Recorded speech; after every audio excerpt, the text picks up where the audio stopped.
Everyone, welcome back to Deepti vlogs. ಇವತ್ತು PGCET exam ಬರೆಯೋಕ್ಕೆ ಅಂತ ಮೈಸೂರಿಗೆ ಹೋಗ್ತಾ ಇದ್ದೀವಿ. ಅಮ್ಮ ತಿಂಡಿಗೆ ಉಪ್ಪಿಟ್ಟು ಮಾಡಿದ್ರು, ತಿಂದ್ಕೊಂಡು ಹಾಗೆ ಬಾದಾಮಿನ ತಿಂದ್ಕೊಂಡು ಅಲ್ಲಿಂದ ಹೊರಟ್ವಿ. ನಾನು ಮತ್ತು ಅಪ್ಪ ಇಬ್ಬರು ಕೂಡ ಮೈಸೂರಿಗೆ ಹೋಗ್ತಾ ಇದ್ದೀವಿ. ನ್ಯೂ ಸ್ಟ್ಯಾಂಡಿಗೆ ಬಂದ ತಕ್ಷಣ ಬಸ್ ಸಿಕ್ತು. 1 2 3 4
ಅಂತೂ ಮೈಸೂರಿಗೆ ಬಂದ್ವಿ. ಅಪ್ಪನ ತಂಗಿ ಅಂದರೆ ನಮ್ಮ ಅತ್ತೆ ಇರೋದು ಮೈಸೂರಲ್ಲೇ ಆದ್ದರಿಂದ ಬಾಗ್ನ ಕೊಡಬೇಕಾಗಿತ್ತು ಅಂತ ಅಪ್ಪನೂ ಬಂದಿದ್ದರು. ಹಾಗಾಗಿ ಐಶ್ವರ್ಯ ಪೆಟ್ರೋಲ್ ಬಂಕ್ ಹತ್ರ ಇಳ್ಕೊಂಡು ಮನೆ ಹತ್ರ ನಡ್ಕೊಂಡು ಹೋದ್ವಿ.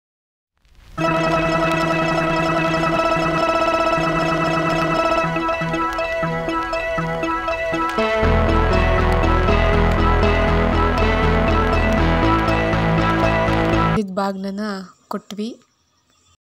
ಮನೆಯಲ್ಲಿ ನಮ್ಮ ಅತ್ತೆ ಮಾವ, ನಮ್ಮ ಅಕ್ಕನ ಫ್ಯಾಮಿಲಿ ಕೂಡ ಇತ್ತು.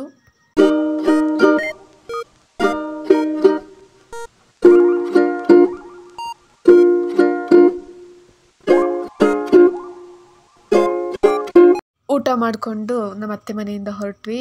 1 ಗಂಟೆ ಆಗಿತ್ತು. ಸೊ ನಮಗೆ ಎಕ್ಸಾಮ್ ಇದ್ದಿದ್ದು 2 ಗಂಟೆಯಿಂದ 3 ಗಂಟೆವರೆಗೂ ಅಂತ. ಲೇಟ್ ಆಗುತ್ತೆ ಅಂತ ಆಟೋ ಸ್ಟ್ಯಾಂಡ್ವರೆಗೂ ಹೋಗಿ ಅಲ್ಲಿ ಆಟೋ ಹತ್ಕೊಂಡ್ವಿ.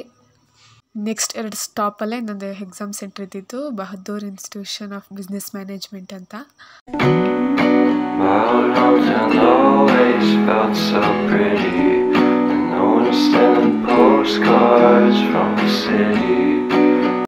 ಎಕ್ಸಾಮ್ ಮುಗಿಸ್ಕೊಂಡು ಸಿಟಿ ಬಸ್ ಹತ್ತಿ ಸಬರ್ ಬಸ್ ಸ್ಟ್ಯಾಂಡಿಗೆ ಬಂದ್ವಿ. ಬಸ್ ರೆಡಿ ಇತ್ತು. ಸೊ ಅಲ್ಲಿ ಹೊರಟ್ವಿ. ಅಪ್ಪಂಗೆ ಹೆಂಗೋ ಬಸ್ಸಲ್ಲಿ ಒಬ್ಬರು ಪಾರ್ಟ್ನರ್ ಸಿಕ್ಕಿದ್ರು ಮಾತಾಡೋಕ್ಕೆ ಅಂತ. ಸೊ ಮಾತಾಡ್ಕೊಂಡು ಬಂದರು. ನಾನಂತೂ ಕಿವಿಗೆ ಇಯರ್ಫೋನ್ ಹಾಕ್ಕೊಂಡು ಹಾಡು ಕೇಳಿಕೊಂಡು ಸುತ್ತಮುತ್ತ ನೇಚರ್ ನೋಡ್ತಾ ಇದ್ದೆ.